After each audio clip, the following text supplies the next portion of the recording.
Hey guys, I am Kyle, and in today's video I'm going to show you how to send high quality HD pictures on Messenger 2024 update. So let's get started. So here we are in our phone right here. As you currently see, I'm using iOS, but if you're using Android, then it's basically the same thing. All you have to do is go into your App Store, or if Android, Play Store. So once you're there, you want to search up Messenger because we are talking about the update and we need to update our Messenger app.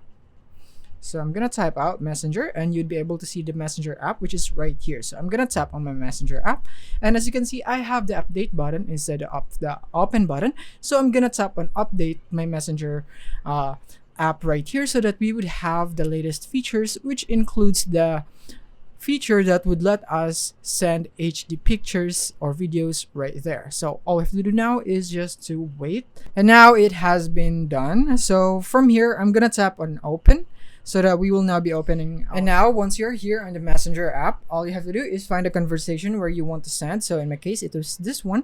And from here, tap on the gallery button to send your photos. So it will be at the bottom left from here. And then as you can see, we now have the HD button right there in the right side of our screen. Right here, you can toggle this on or off. If it's like this, it just means that it is toggled on. So from here, I'm gonna toggle it on, and I'm gonna send my photo right here. I'm gonna tap on send right there, and now it will be sent in HD quality. So yeah, that is basically how easy it is